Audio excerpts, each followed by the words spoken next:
Hi, folks. I'm Dr. Sylvia Baer, and welcome to the course Introduction to World Literature.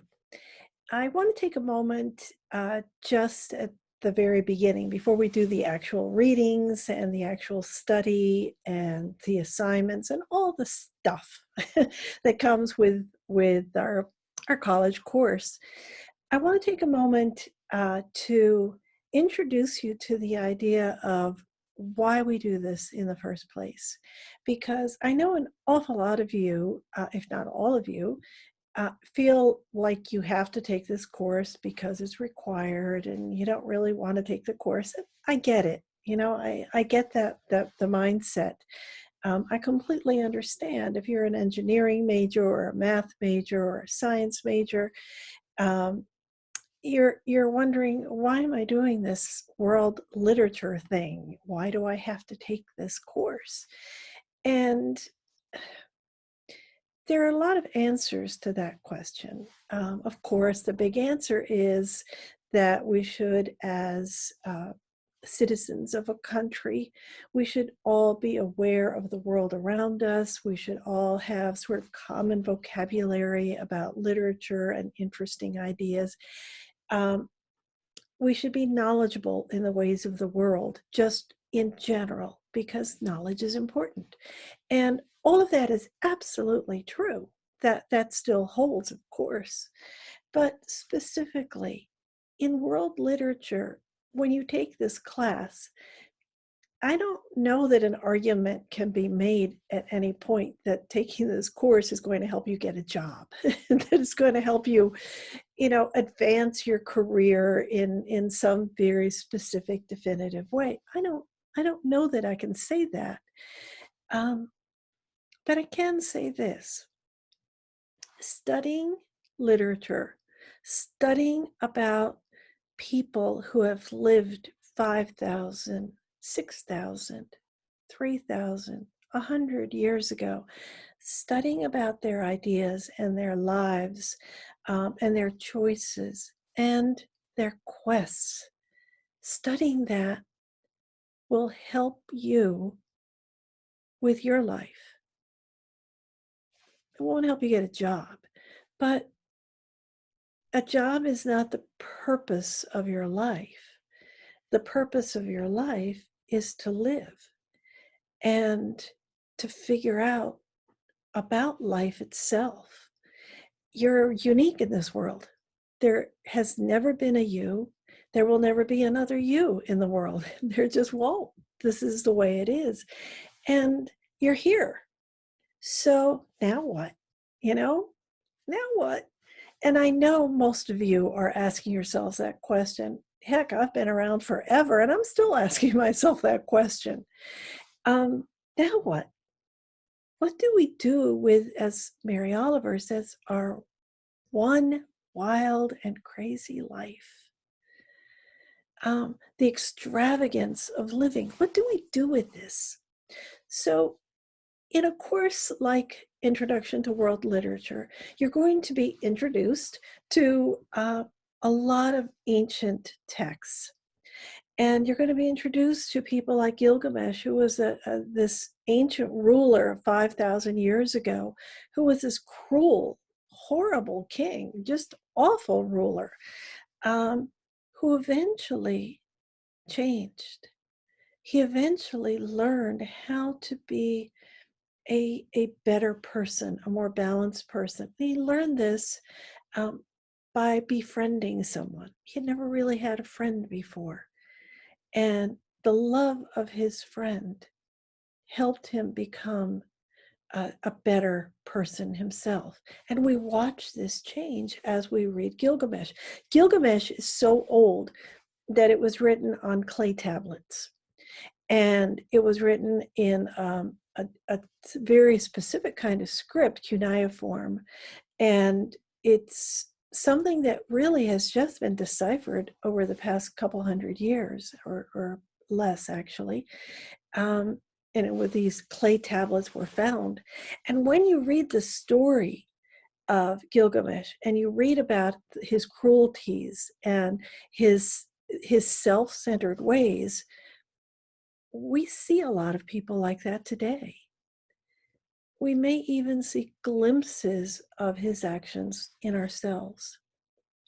Or the Odyssey, reading about Odysseus's quest to go to this battle in Troy, and then in the Odyssey itself, coming home. All of the trials, the tribulations, the adventures, the decisions that he had to make on his way home. And Penelope, who was at home, waiting for him, having the courage to wait for him, having the dignity to maintain that relationship for 20 years. And their son, Telemachus, who was a young, very young boy when his father left for his battle. And now he's older. He's been waiting for his father. What does he do? How does he act? What does one do when one is a kid with an absent parent? What sort of responsibilities do you take on to the parent who's there? What's your role in the family? All of these things are explored. Or Dante, who says in his, epic poem, La Commedia, that has the 3 parts, all of a sudden, he's in a dark wood. He's in the middle of his life, and he's in a dark wood. And he looks around, he's confused. The way forward is obscured. He doesn't know where to go. Well, hello to life. Hello to darkness. Hello to try to find one's way. This is about you.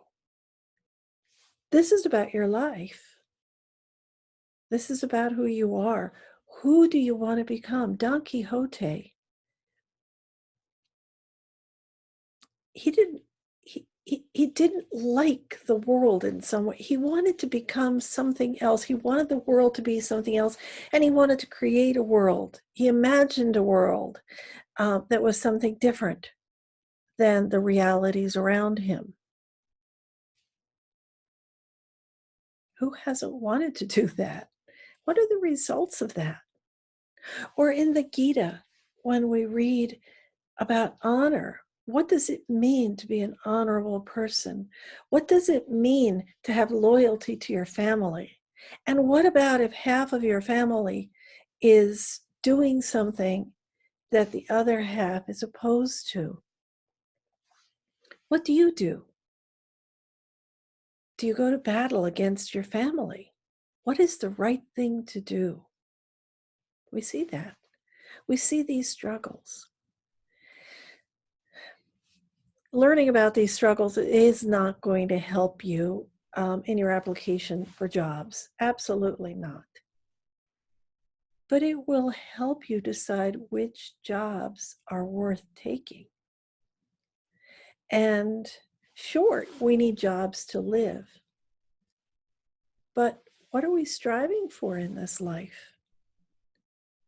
What kind of job will eventually help us with the kind of life that we want to have? What kind of life do we want to have? Yeah, right? So studying about other people's lives from thousands of years back helps us. It helps us with that fundamental question. You need to build a life wherever you are right now, at whatever point you find yourself, in whatever dark wood you find yourself right now in your life. You need to build that life from here, wherever it is. And if you're going to build a life, you must have a foundation. Otherwise, it's going to crumble. It's just going to crumble. It's going to fall. We know this. And taking classes like this, or even if you don't take classes like this, but reading this material, it helps you create that foundation for yourself. It's not going to do it for you. It helps you figure out what you want in that foundation. And that's why it's important. Because reading literature and studying literature is about a very fundamental question. How do you want to live your life? What do you want to do with it? Very fundamental. Life. What is it to you? I hope you enjoy the readings. Bye.